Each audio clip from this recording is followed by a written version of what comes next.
tardes, bienvenidos a Con Todo y Pensín. Y para aquellas personas que todavía no se han enterado, nuestro compañero Pedro está ocupándose de algunos asuntos y yo estaré acompañándoles esta semana. Como diría Pedro, como me dijo, bromeando un poco, esto es Con Todo y Turibi por estos días. Hoy vamos a estar abordando, por supuesto, los problemas que tienen que ver, la situación, mejor dicho, que tiene que ver con los problemas en Venezuela, planteando un poco el escenario no solamente económico, sino también político en el que nos encontramos. Y ya tenemos acá en estudio a nuestro primer invitado, Cipriano Heredia, diputado al Consejo Legislativo del Estado Miranda y además abogado constitucionalista. Y muy oportuna su visita, vamos a decirlo así, o nuestra invitación, porque precisamente hemos estado analizando esta posible sentencia, estas posibles, porque la Mesa de la Unidad Democrática ha denunciado dos sentencias que pudieran estarse anunciando en los próximos días en el Tribunal Supremo de Justicia, una de ellas para limitar, por llamarlo de alguna manera, lo que es la situación en el Parlamento, y también otra sería con respecto al referéndum revocatorio.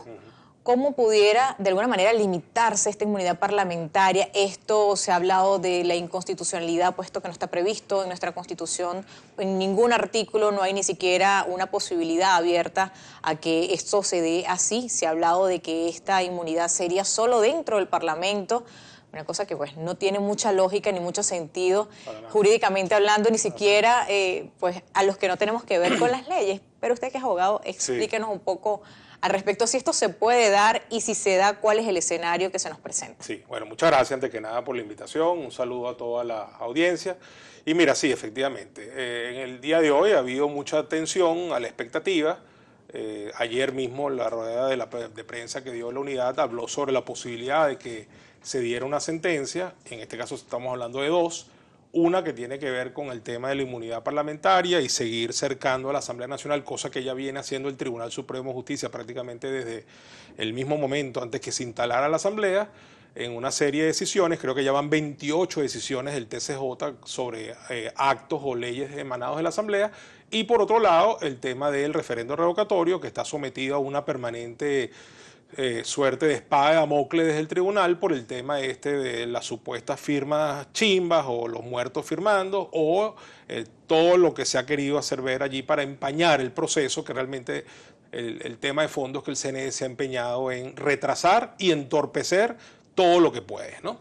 Con respecto al tema de la inmunidad, la verdad es que yo he oído unos planteamientos de parte de voceros y del oficialismo, pero inverosímiles. Uno de ellos es el que tú acabas de citar. No, la inmunidad es nada más dentro del recinto parlamentario. Bueno, entonces, ¿de qué sirve?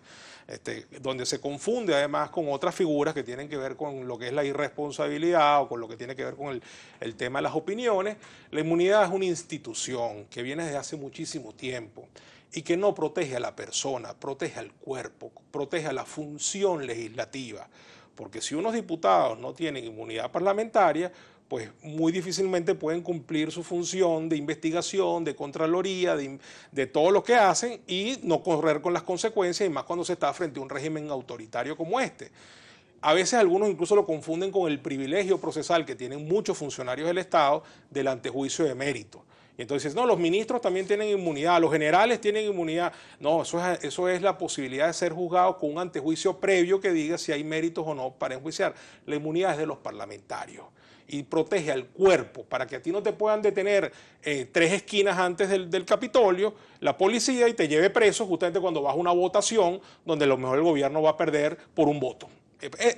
Para eso se pensó. Y eso viene desde que hay parlamentos en el mundo, desde el siglo XVII por allí, ¿no? Entonces se empezó a dar eso como una institución. El Tribunal Supremo de Justicia viene generando sentencias para ir acorralando y limitando a la Asamblea Nacional, eso lo sabemos. Hemos llegado a un punto tan absurdo, y esto es una cosa que uno se lo explica a la gente de afuera o a la gente joven y no lo entienden. Hemos llegado a un punto tan brutal, que los diputados tienen 2 meses que no cobran sueldo. Hemos llegado a un punto tan brutal donde están a punto de desconocerle su inmunidad parlamentaria. Hemos llegado a un punto tan brutal donde el gobierno está a punto de aprobar un presupuesto violándose el artículo 313 de la Constitución de la manera más descarada y apelando a unas asambleas disque populares que están llenas de militantes del PSV para aprobar un presupuesto que necesariamente tiene que ser aprobado por la Asamblea Nacional. La única consecuencia jurídica, y óigase bien, de que ese presupuesto no pase por la Asamblea este mes y sea aprobado por él, la única consecuencia que esta Constitución plantea es que se reconduce el presupuesto del año pasado, es decir, de este. Tendríamos que trabajar el año que viene con el presupuesto actual, con un enorme problema, que la inflación cuando cierre este año va a ser de 500 y pico %, algunos incluso proyectan que más de 600, es decir, va a ser un presupuesto totalmente desajustado de la realidad. Nos quedaremos sin plata en marzo. Entonces, ahora, hay otra ¿para cuál es la necesidad de eso? Hay otra sentencia que también preocupa mucho, otra posible sentencia que de ejecutarse preocupa mucho y tiene que ver con el referéndum revocatorio. Sí. Y a esto se han pronunciado sectores de la Mesa de la Unidad Democrática, sectores de oposición, y han dicho que pues tendrían que irse a otro tipo de lucha social. Correcto. Tendrían que plantear el escenario político de una manera distinta. ¿Cómo entender eso dentro de lo que es nuestra Constitución? Porque también han hablado de no abandonar los caminos constitucionales, pero ¿cómo entender esta realidad y qué es lo que se pudiera plantear? ¿Cuál sería la efectividad también de ese planteamiento? Te agradezco mucho tu pregunta porque es un tema al cual le he venido dedicando muchísimo en el último tiempo. Efectivamente, a la par de que se acorrala la Asamblea y se han producido ya 28 sentencias en contra de la Asamblea Nacional, que fue legítimamente electo por el pueblo y además es una mayoría contundente de 2/3 partes, está todo el tema contra el referendo revocatorio. Y en ese sentido se ha hecho de todo. Convirtieron un lapso de 41 días en un periodo de 5 meses. Ahora pretenden decir que es que vamos el 26, 27, 28 para decirnos el 29 de noviembre, si es que el referendo se hace, al día 90 después, cuando todo se hubiera podido hacer en mucho menos de 6 meses y arrancamos el proceso a tiempo. Eso no es verdad que arrancamos tarde, no es verdad. Ok, ¿cuál es la situación ahorita? La situación ahorita es que la Unidad Democrática, después de mucho debate interno, ha ido unificando una posición. Esa posición se dio a conocer el 26 de septiembre, ahorita, hace unos días, en un documento donde se decía que el pueblo va a obligar a que se cumpla la Constitución, en dos sentidos. Primero, que no acatamos condiciones que no sean las que están en el artículo 72 de la Constitución. Es decir, hay un desconocimiento exprofeso de la condición inconstitucional y legal que pusieron las 4 rectoras del CNE, pretendiendo un 20% estadal y no un 20% nacional, que es como corresponde. Y en segundo lugar, la unidad se ha comprometido a hacer valer nuestro derecho de que ese referendo sea en el año 2016. Cuando tú me dices cómo se come esto o cómo se aplicaría esto, cuál es el artículo que nos ampararía, a mí te agradezco profundamente la pregunta porque hay gente que ha tendido a satanizar la desobediencia civil como opción de lucha, como política de la oposición. Obviamente es lógico que el gobierno lo haga, pero a veces incluso gente de la oposición lo hace, sataniza la desobediencia civil, sataniza el 350 porque lo quieren hacer como equivalente o sinónimo o análogo de rebeliones armadas, de golpes de Estado, de violencia activa, cuando en realidad es todo lo contrario, es desobediencia civil pacífica. Y en segundo lugar, hay un sector, y este sí más fuerte dentro de la misma oposición, que lo banaliza, lo ridiculiza, y entonces te salen con preguntas como, ¿con qué se come eso? Como una vez algún dirigente de la izquierda dijo con respecto a la sociedad civil. Bueno, sí, resulta ser que hay cómo comerlo. Y yo quisiera, Melissa, con tu permiso, porque mucha gente habla de este artículo, pero nadie lo lee. ¿Qué dice el 350 específicamente? Dice, el pueblo de Venezuela, fiel a su tradición republicana, a su lucha por la independencia, la paz y la libertad, y óigase bien el término que usa, desconocerá cualquier régimen, legislación o autoridad que contraríe los valores, principios y garantías democráticos o menoscabe los derechos humanos. Desconocerá. Ahí no está planteado ningún hecho de violencia, ahí no está planteada una rebelión armada, ahí no está planteado un golpe de Estado. Las razones históricas por las cuales el oficialismo las metió aquí es otra cosa, pero hoy operan claramente en el marco de lo que está pasando en Venezuela, que es precisamente una situación en la cual se violan los derechos humanos, la Constitución y los valores democráticos. Es precisamente un pronunciamiento de sectores de la oposición que hablan no de desobediencia civil, sino de obediencia constitucional. ¿Es lo mismo? ¿Es un juego de palabras? Sí. ¿Cuál es la diferencia en caso de que exista? Sí, bueno, muy bien, excelente, te agradezco mucho la pregunta, porque además yo celebro ruidosamente que en la unidad hayamos ido convergiendo en esta posición, ¿no? Porque a veces partidos como el que yo pertenezco, Voluntad Popular, éramos a veces un poco marginados o criticados porque cuando hablábamos de calle, hablábamos de desobediencia civil, de no violencia activa, siempre nos veían así como los tipos que andaban medio alborotados, ¿no? Y resulta ser que hemos venido convergiendo en que el gobierno y todo el régimen en general está salido de la Constitución, que se están trancando las vías democráticas, que se ha venido acorralando a la Asamblea Nacional, que es el poder más legítimo que hay en el país y el único que tiene saldo favorable en la opinión pública, está medido en todas las encuestas, y resulta ser que en la Constitución tenemos vías. Si no se nos da el artículo 72, por el cual todavía seguimos luchando, y aprovecho a la gente para invitarlo, para que participen en las jornadas de mañana, se acerquen y busquen su centro de votación, traten de hacer esa suerte de ejercicio que vamos a hacer y terminen en la asamblea que se está convocando más cercana que les quede, así como a participar en la jornada de recolección del 20%, mientras eso esté vivo, ese es el camino. Pero tenemos que prever el escenario de que el gobierno termine de truncar definitivamente la posibilidad de una salida electoral en 2016.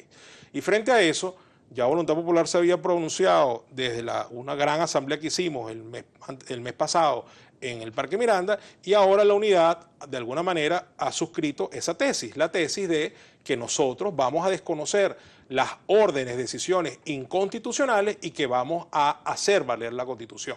Lo puedes redactar como desobediencia civil y apenas el 350 dice voy a desconocer, que es el verbo que el artículo utiliza como lo acabo de leer, o lo puedes redactar de esa otra manera diciendo esto es un acto de obediencia constitucional. En definitiva son una forma de decir lo mismo, como cada quien se sienta mejor.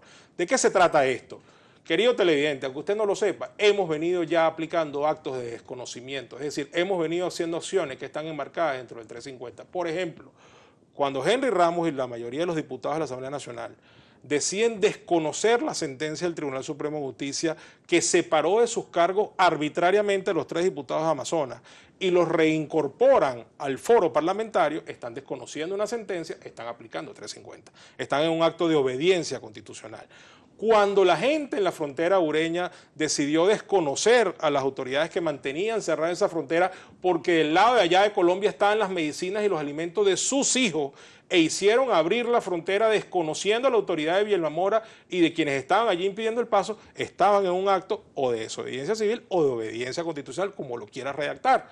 Cuando ahora hace nada la mesa de la Unidad Democrática dice no acatamos la decisión del 20% estatal que pretenden las rectoras del CNE, sino que vamos por el 20% nacional como lo dice la Constitución y lo vamos a hacer valer, estamos en un acto de obediencia constitucional y tenemos que prepararnos para que si bien sale esta sentencia que trunque judicialmente el referendo o lleguemos a la noche del 28 de octubre y hayamos conseguido el 20% nacional, tenemos que prepararnos para hacer valer eso. ¿Con qué? Con actos de obediencia constitucional o de no violencia activa, de desobediencia civil, enmarcadas dentro de la Constitución, que no tienen nada que ver con rebeliones armadas, sino con actos cívicos, de mucha firmeza, de mucha valentía, de mucha determinación, donde si bien corremos el riesgo de la represión, también es cierto que estamos en una lucha que bien vale la pena, porque es nada más y nada más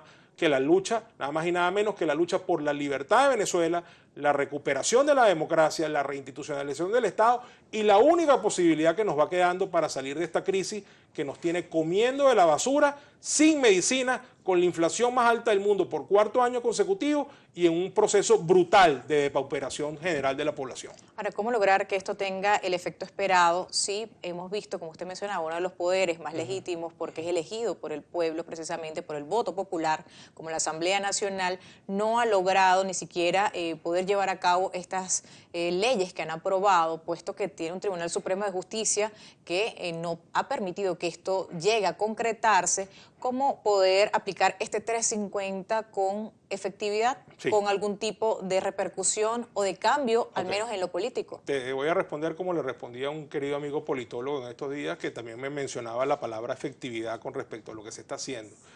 Si queremos medir la efectividad en términos de si las leyes que han salido de la Asamblea se han podido aplicar, la realidad es que efectivamente el TSJ las ha logrado bloquear con su sentencia, porque como el resto de la institucionalidad democrática está secuestrada por el Ejecutivo, entonces el resto de las instituciones acatan al tribunal y no a la Asamblea. Sin embargo, políticamente hablando, la Asamblea es la que ha salido triunfante. Y ahí está el saldo de opinión pública de esa institución versus el resto de las instituciones. El Ejecutivo, el Consejo Nacional Electoral, la Procuraduría, la Contraloría, la Defensoría, la Fiscalía, incluso las Fuerzas Armadas, todas tienen opinión desfavorable mayoritaria en la opinión pública venezolana.